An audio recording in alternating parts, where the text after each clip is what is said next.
I sit here in the dark watching people slowly come home from catching trains, buses, driving to work.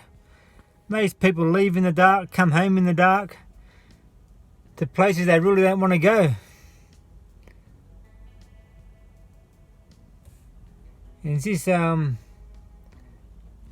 what are we doing? Is this life? We work 5-6 days a week,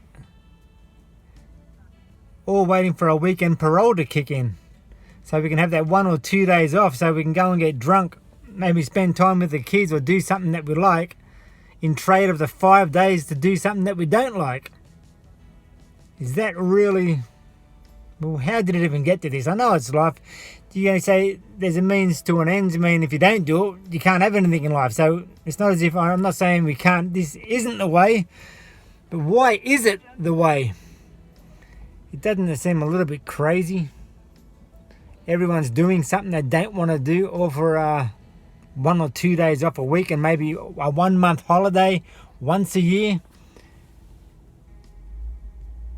But if you don't, that's how the world's been structured. We all need money. And even if you own your own house and you paid it off, you still need money to pay the land rates, pay the government just for living there. Is it life? Yeah. It's the life that we live. Doesn't make much sense. How much do you really need? And this is coming from a person who quit work 2 years ago, happy to live on a minimal amount of money because I don't see the point of it.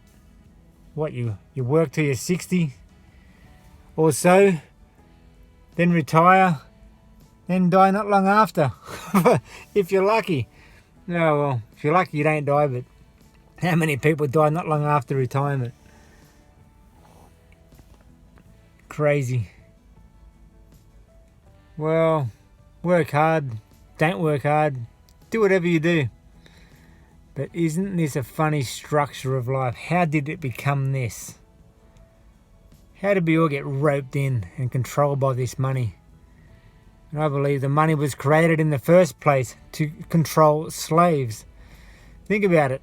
There would have been, less people than slaves controlling them, making sure they didn't run away, feeding them and all the rest of it. Then someone probably said, well, let's create money and we'll pay them and say, you're free to go, but you're going to need money to live on our land under the king and queen. So if you don't stay and start making money and you can't be taxed, we'll punish you for it because you've got to pay your taxes. And if you do live outside the king and queen's walls, well, good luck, because we're not going to defend for you when the savages come and kill you. So therefore, the money was created, I think, on that basis to control us. To control the slaves, to pretend, to give the slaves freedom. The slaves thought they were free, yeah. Oh shit, but we need money or we're in trouble. Now we're all still doing the same system, still controlled by the same entity, I suppose. Yeah, that's my 10 cents. That's my 10 cents for the evening. All the best. Being slaves.